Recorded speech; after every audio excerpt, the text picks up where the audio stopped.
प्रदेश में कांग्रेस और भाजपा में फ्रेंडली मैच खेला जा रहा है। दोनों संगठनों ने षड्यंत्र रचा था कि प्रदेश में केवल ये दोनों संगठन बारी बारी से सत्ता में आएंगे और किसी तीसरे संगठन को नहीं आने देंगे। यह बात शनिवार को हिमाचल रीजनल अलायंस के अध्यक्ष डॉक्टर राजन सुशांत ने पत्रकार वार्ता को संबोधित करते हुए कही। तो मैं आप सब मीडिया वालों का धन्यवाद करता हूँ। आज हमारी एचआरए की मीटिंग हुई है और आप जानते हैं कि सारे वर्ग आज हिमाचल प्रदेश की सरकार से भी दुखी हैं और कांग्रेस पार्टी से भी दुखी हैं। और इन्होंने जो फ्रेंडली मैच आज तक खेला है कि एक से दुखी हो जाएं तो दूसरा आ जाता है, दूसरे से हो तो पहले वाला आ जाता है, और जनता को आज तक इन्होंने भ्रम में डाल के रखा कि हम काम करें ना करें, जनता को सुख सुविधा दें ना दें, जनता को जितना मर्जी उत्पीड़न कर लें, बारी तो हमारी आएगी बारी बारी। और इन्होंने बड़े आराम से एक षड्यंत्र फैला रखा था कि हम ही आएंगे बारी बारी और किसी तीसरे विकल्प का यहाँ पर कोई हिमाचल में स्थान नहीं। यही बात ये पंजाब में भी करते थे। पंजाब में कांग्रेस पार्टी और अकाली दल का फ्रेंडली मैच था, लेकिन इस बार के चुनावों ने ये भ्रम तोड़ दिया। यहाँ अकाली पार्टी के सारे मूर्धन्य नेता, पूर्व मुख्यमंत्री, वर्तमान में जो मुख्यमंत्री के उम्मीदवार, सारे मंत्री सब हरा दिए। वहीं पर कांग्रेस पार्टी के सिटिंग चीफ मिनिस्टर दो स्थानों से हरा दिए हैं। 4.5 साल रहे चीफ मिनिस्टर वो हरा दिए हैं। और बीजेपी के बड़े बड़े मूर्धन्य नेताओं को उन्होंने घर का रास्ता दिखाया है। निश्चित तौर पर अब हिमाचल की जनता समझ गई है, यदि पंजाब में इतना भारी विकल्प हो सकता है, इतना बदलाव हो सकता है, तो हिमाचल में क्यों नहीं। और इसलिए हिमाचल की जनता के आह्वान पर, हिमाचल के लोगों का, हिमाचल के लोगों द्वारा और हिमाचल के लोगों के लिए हमने विकल्प बनाया है अपने सारे क्षेत्रीय दल और एनजीओ को मिला करके। एचआरए हिमाचल रीजनल अलायंस ये हमने बनाया है और हम आने वाले चुनावों में 68 की 68 सीटों पर चुनाव लड़ने जा रहे हैं और निश्चित तौर पर चमत्कारिक तरीके से अपनी सरकार बनाएंगे। आज मेरे साथ मेरे बाईं ओर हमारे चीफ पैटर्न आदरणीय सुभाष शर्मा जी हैं, जो हिमाचल जन क्रांति पार्टी के प्रदेश अध्यक्ष हैं। मेरे दाहिनी ओर रिटायर्ड एनपीएस कर्मचारियों के प्रदेश अध्यक्ष डॉक्टर कुलेरिया जी हैं। आगे सरदार पुरुषोत्तम सिंह धन्ना हैं, जो एचआरए के हमारे स्टेट के वाइस प्रेसिडेंट हैं। आगे हिंदू महासभा के प्रदेश के अध्यक्ष श्री अनुज कटोच जी हैं और हमारे जिला के अध्यक्ष अरुण जी हैं। अभी हम बैठक करके आए हैं। हमने आज एक बड़े मुद्दे पर प्रदेश की जनता का ध्यान आकर्षित करने का प्रयास किया है। आज आप जानते हैं, जो हमारे सैनिक हैं, चाहे वो सेवारत हों, सेवानिवृत्त हों, हमारे अर्धसैनिक बल हैं, उनके साथ साथ प्रदेश के पुलिस के कर्मचारी हैं, ये सारे वर्ग दुखी हो चुके हैं और देश की सीमाओं पर भी खतरा है और देश के भीतर भी खतरा है। जहाँ एक ओर सारे विश्व में विश्व युद्ध का खतरा मंडरा रहा है यूक्रेन और रूस की लड़ाई की वजह से, वहीं पर हमारी आंतरिक सीमाएं खतरे में हैं। हिमाचल में किन्नौर के अंदर, लाहौल स्पीति के अंदर और लद्दाख के अंदर चीन ने अतिक्रमण कर रखा है। चीन अंदर तक आ गया है, लेकिन सरकार इस बारे में कोई ठोस कदम नहीं उठा पा रही है। ऐसे समय में हमारी सेना का मनोबल बढ़ना चाहिए था, लेकिन मुझे अफसोस है, लोकसभा के अंदर जो बजट आया है उसमें रक्षा बजट में बहुत बड़ी कटौती कर दी गई है। 63,000 करोड़ 63,000 करोड़ की रक्षा बजट में कटौती है। होना तो बढ़ोतरी चाहिए थी इतनी, लेकिन उल्टा कटौती हो गई है।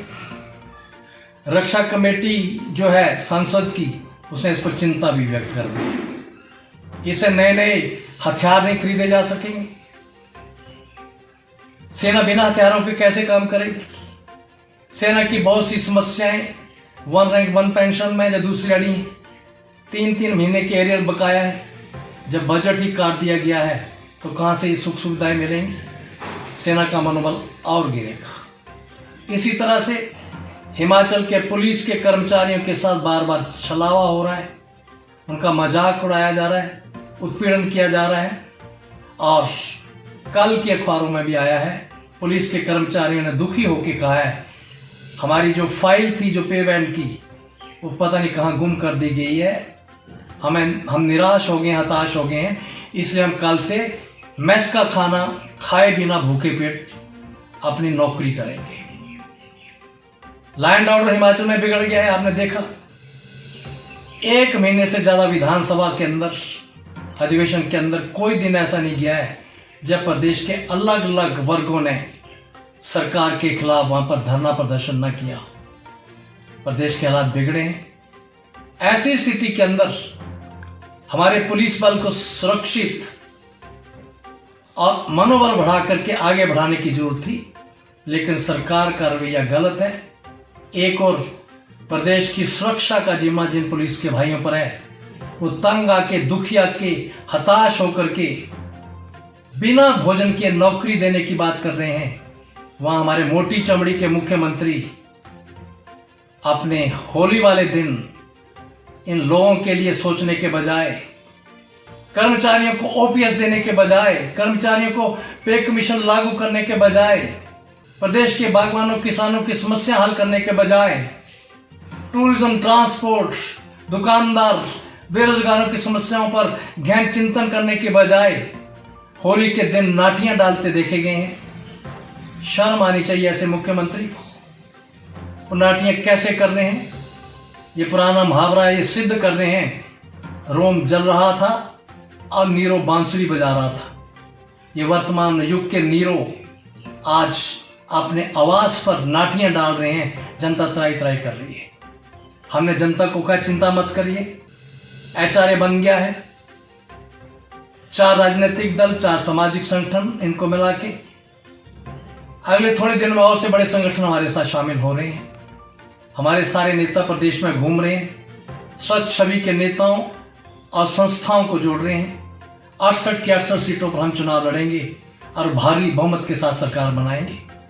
आज मैं केवल सैनिकों, पूर्व सैनिकों, अर्धसैनिक बलों और पुलिस के कर्मचारियों के लिए जो एचआरए की सोच है, विजन है, उसके बारे में आपसे मुखातिब हो रहा हूं। हमने तय किया है एचआरए की सरकार आने पर हम प्रदेश के लगभग 2.5 लाख सैनिकों, पूर्व सैनिकों के लिए सभी सुविधाओं से लैस आवास कॉलोनियां बनाएंगे अच्छे स्थानों पर, और इनमें इन सब भाइयों के लिए प्लॉट आवंटित करेंगे। इसके साथ साथ जो व्यवसाय करना चाहते हैं उनको व्यावसायिक प्लॉट भी देंगे।